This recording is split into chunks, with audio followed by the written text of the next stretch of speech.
Recent டைமில் நான் சென்னை போயிட்டு வந்திருந்தேன். ஆக்சுவலாக எனக்கு அங்கே கொஞ்சம் ஒர்க் இருந்ததுனால, ப்ளஸ் என்னோடய மென்டாருக்காக அசிஸ்ட் பண்ணுறதுக்காக தான் நான் அங்கே போயிருந்தேன்.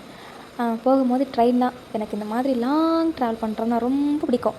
ஓகே, சென்னை வந்ததுக்கப்புறம் சென்னை பார்த்தாலே ஒரு மாதிரி பிஸியான, பார்க்குறதுக்கு பயமாகவும் இருக்கும், ப்ளஸ் என்ஜாய் பண்ணணும், இவங்கள மாதிரி என்ஜாய் பண்ணணும்னு இருக்கும். ஸோ ரெண்டும் கலந்த ஒரு ஃபீல் தான் எனக்கு சென்னை போனால் எனக்கு பிடிக்கும். லாஸ்ட் டைம் நாங்கள் கோர்ஸ் பண்ணிட்டு வந்ததுனால பழைய ப்ளேஸ்லாம் பார்க்கும்போது ஒரு மாதிரி அந்த எமோஷன்ஸ் நான் எப்படி எடுத்துக்கிறதுனே எனக்கு தெரில. ஒரு டிஃப்ரெண்ட்டான ஃபீல் தான். லாஸ்ட் டைம் மேக்கப் கோர்ஸ் நான் இங்கே தான் பண்ணேன், சென்னையில். ஸோ நெக்ஸ்ட் டே மார்னிங் வந்துட்டு கடகடன்னு மாடல்ஸ் வர்றதுக்குள்ளே அவங்க கிளம்பும்போது நானும் சைடில் அப்பப்போ கெட் ரெடி ஆகிட்டு அதுக்கப்புறம் ஒர்க்கை ஸ்டார்ட் பண்ணிட்டேன். ப்ளஸ் மார்னிங் பிரேக்ஃபாஸ்ட்டையும் அங்கேயே முடிச்சுட்டு நான் போனதுக்கு செகண்ட் மெயின் ரீசன் என்னென்னு பார்த்தீங்கன்னா, இந்த எக்ஸ்டென்ஷனுக்கு க்ளூ வாங்கும்.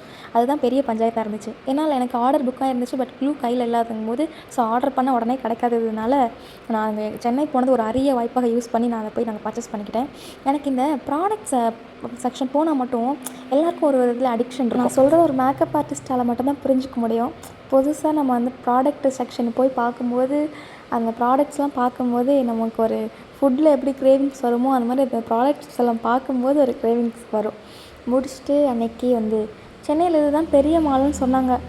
போய் பார்த்தப்போ அது உண்மையாலுமே சொல்லப்போனால் பெரிய மால் தான். பட் நான் பெருசாக அதை எக்ஸ்ப்ளோர் பண்ண மாதிரி எனக்கு எந்த ஃபீலுமே கிடைக்கல.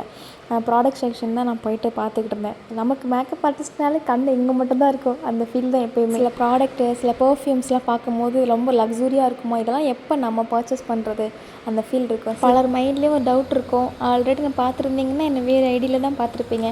இந்த ஐடியில் இப்போ என்ன பண்ணிகிட்டு இருக்கான்னு உங்களுக்கு தோணும். ஆக்சுவலாக ஒரு சின்ன சேஞ்ச், அந்த ஐடியா ஒரு ப்ரொஃபஷ்னலாக கொண்டு போகணுன்னு டிசைட் பண்ணியிருக்கேன். ஸோ என்னோடய விலாக்ஸ், என்னோடய லைஃப், இந்த மாதிரி விஷயங்கள் எல்லாமே செப்பரேட்டாக நான் இந்த ஐடியில் ஷேர் பண்ணலான்னு டிசைட் பண்ணியிருக்கேன்.